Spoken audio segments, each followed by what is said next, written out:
Pleasant good morning to you all, ladies and gentlemen of the media. And let me welcome you to our post-Cabinet press briefing for this week. Cabinet met yesterday, the 16th of December 2014.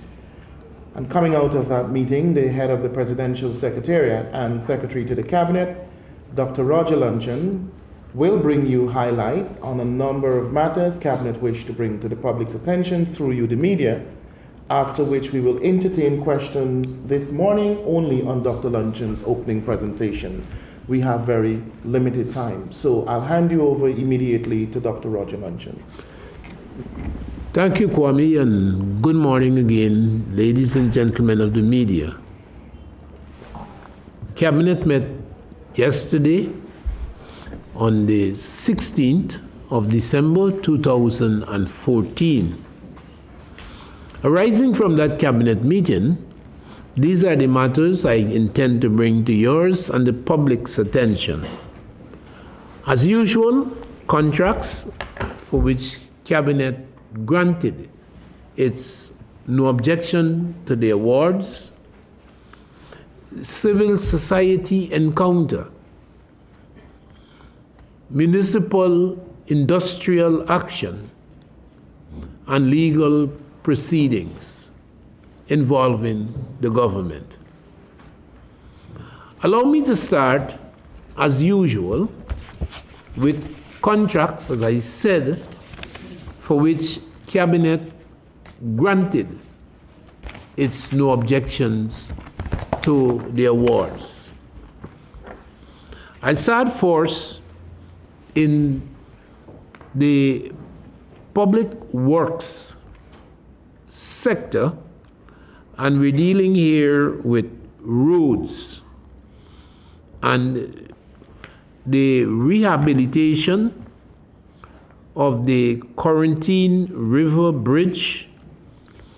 This is the access road structures. Those would be the bridges in particular. An award of $179.6 million Ghana dollars. $179.6 million Ghana dollars.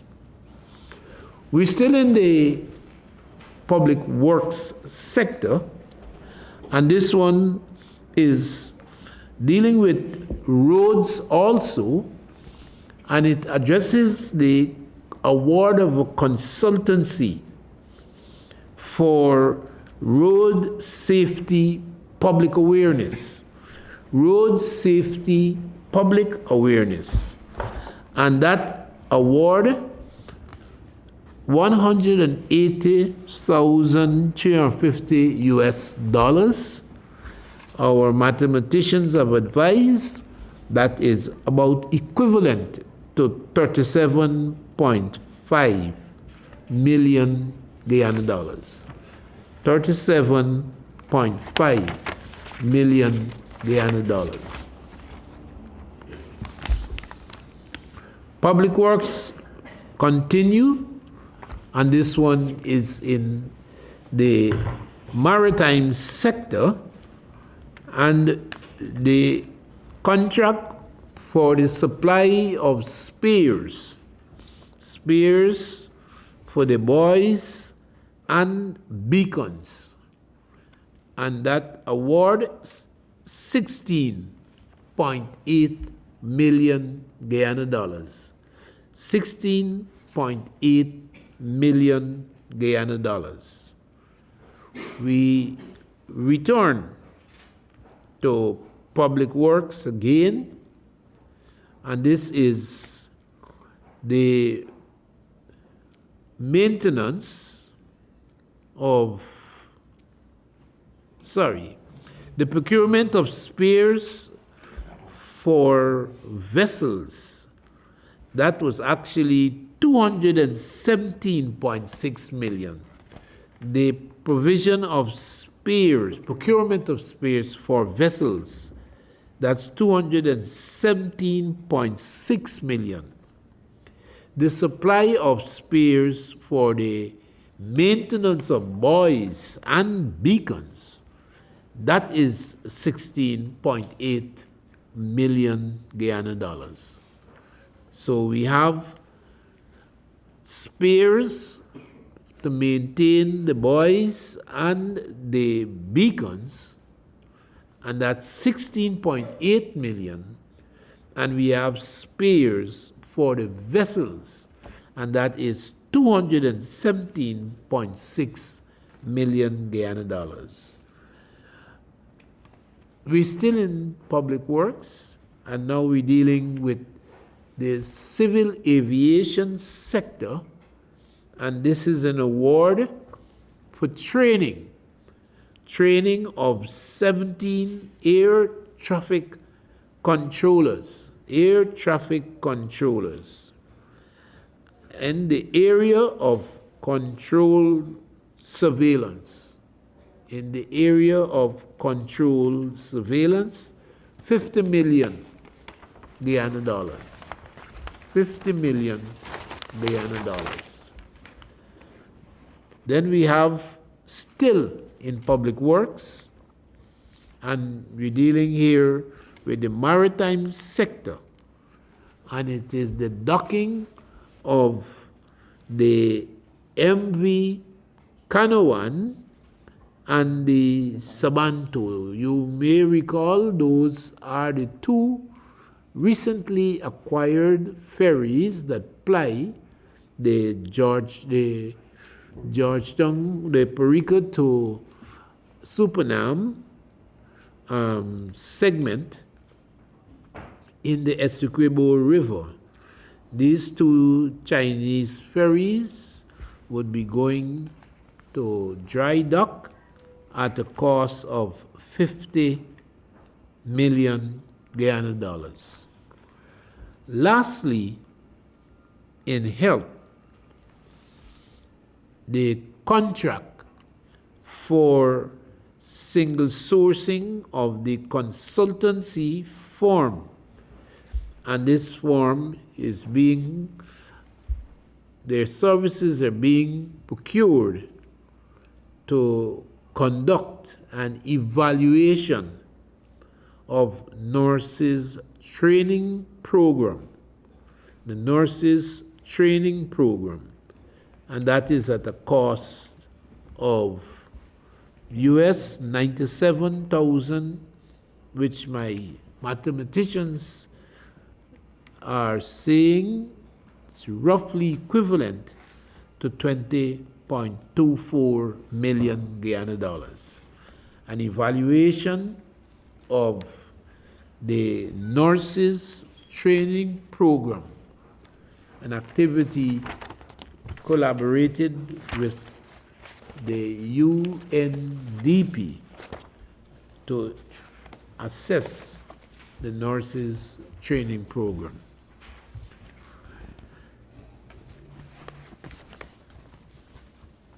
Civil society.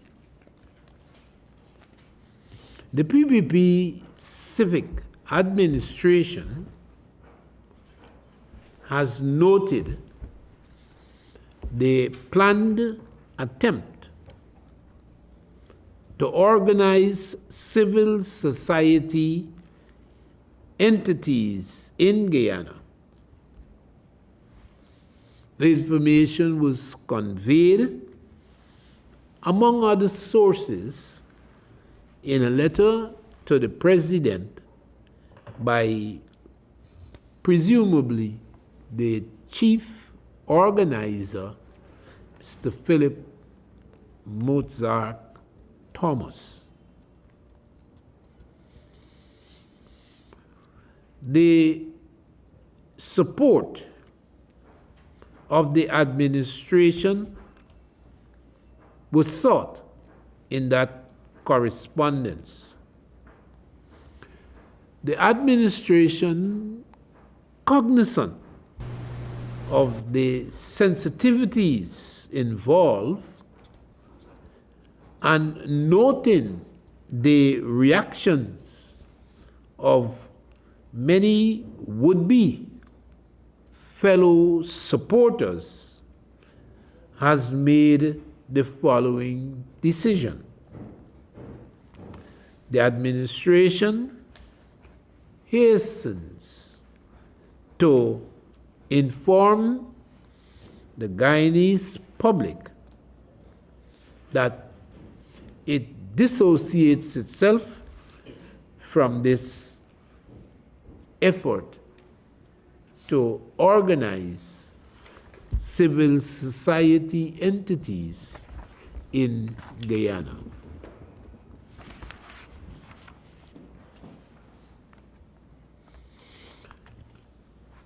Industrial action, municipality.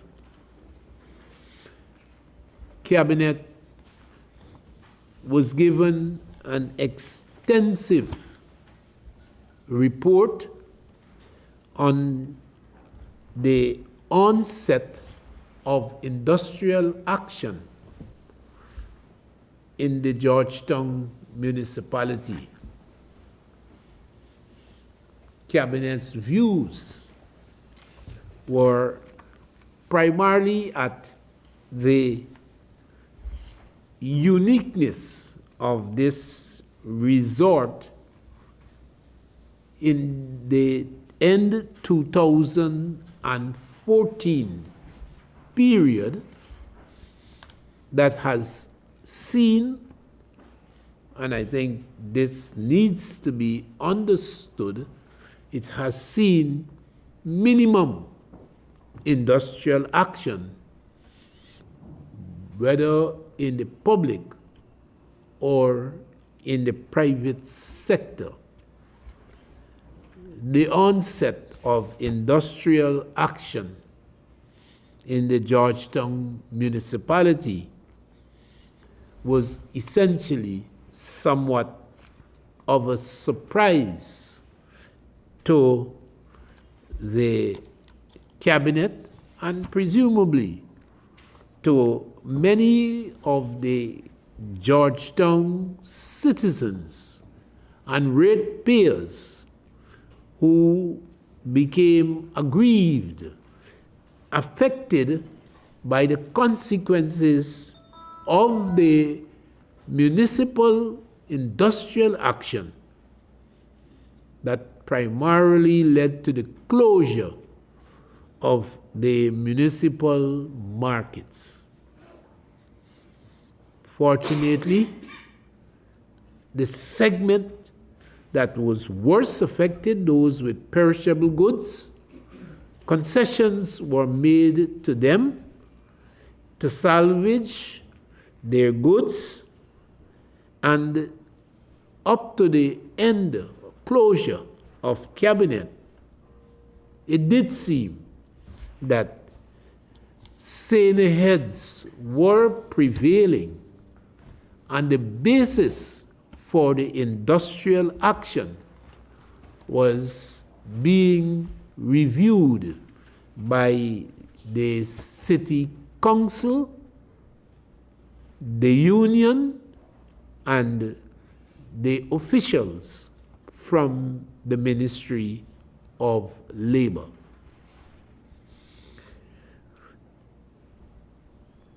Legal proceedings involving the state, the Attorney General made preliminary reports on two matters that remain of abiding concern to the administration and of necessity to Guyanese in general. The first dealt with the action by the leader of the opposition against the Minister of Finance, Dr. Singh, and the Speaker of the National Assembly, Mr. Trotman. It does seem that from the AG's presentation, the efforts by the leader of the opposition to prevent the minister of Finance from expending sums of money under constitutional coverage is going to be the subject of legal arguments that are not expected to begin earlier than the 29th of December 2014. 29th of December 2014. The expectation is those legal arguments are unlikely to be concluded by the 31st of December 2014, the date at which the expenditure that is being queried is being sought to be stayed by the leader of the opposition ends anyhow. The second matter, they appeal for a stay in execution of the Chief Justice's ruling in the matter of the petition by an attorney in support of a client under the Sexual Violence Act. The Attorney General disclosed at Cabinet that the efforts of the state had prevailed and a stay of execution of the Chief Justice's ruling, which essentially had said paper committals were unconstitutional. A stay of execution had been granted, and this allowed, of course, for paper committals to be concluded, and those that had been concluded but were in abeyance to move forward. Ladies and gentlemen, those are the matters I wanted to bring to your attention. As Kwame indicated, time is not on our side this morning, and I would dearly love you to confine questions, clarifications to those matters, and exclusively to those matters I raised in my opening statement. Thank you. Will you ensure you use the microphones before proceeding?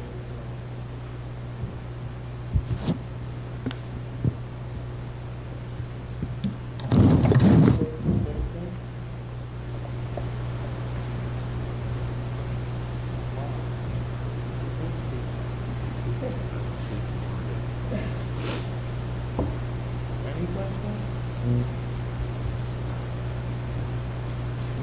Okay.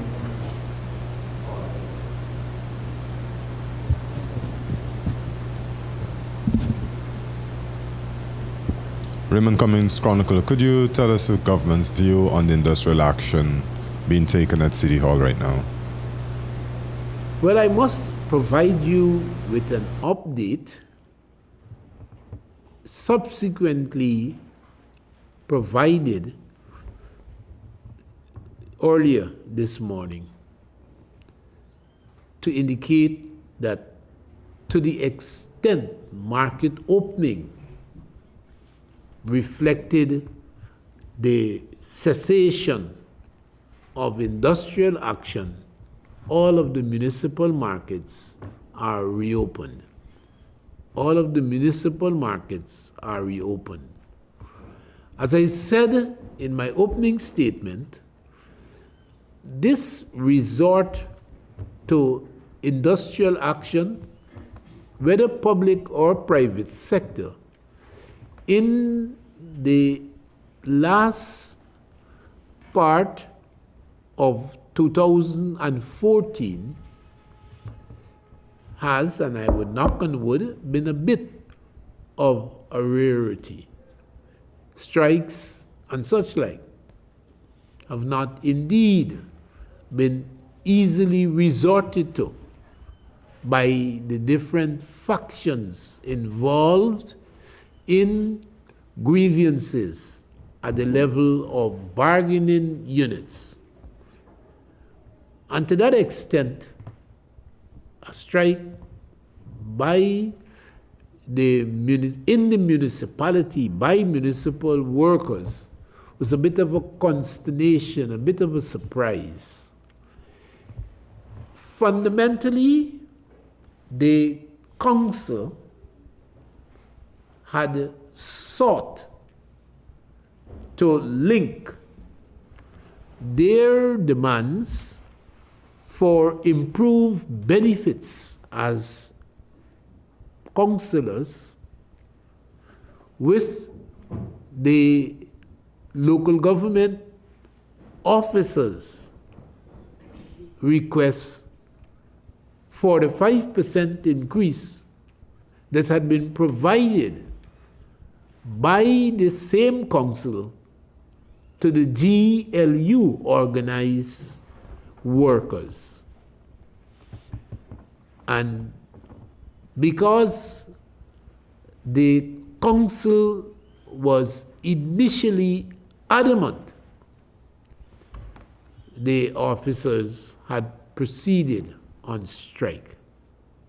I am told, I am advised by the Minister of Local Government that the council has retreated, agreed that its demand should not be linked and should be dealt with separately, and to grant the 5% increases to the local government officers.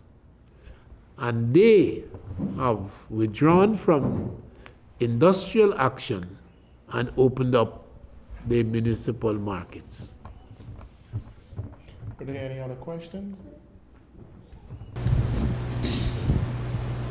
Good morning, Tiana Wilbur, Kaiser News. Dr. Luncheon, you said that the Attorney General made some reports on two matters, the one being on the opposition leaders' legal proceedings. You said also that government is particularly concerned about this action. Why could you just confirm why government is concerned about this action by the opposition leader, especially at this point? I don't recall saying government is specifically concerned, but I would say this. In all of these legal matters, I think there is an interest that has to be addressed, because the leader of the opposition has again sought on constitutional grounds to question, to query, to take to the Constitutional Court actions that the Minister of Finance, Dr. Singh, is, by the Chief Justice's earlier ruling, perfectly legitimate. And to that extent, there is some lack of understanding what lays behind this resort. The Chief Justice, in his earlier rulings, dealt with this matter, and we thought dealt with this matter conclusively. And yet, the leader of the opposition thought it necessary and thought it convenient to apply to the Constitutional Court a legal action against the minister and the Speaker of the National Assembly. To our feelings, our understanding, having, and I suppose being aware of the Chief Justice's ruling, such a resort begs the question, why?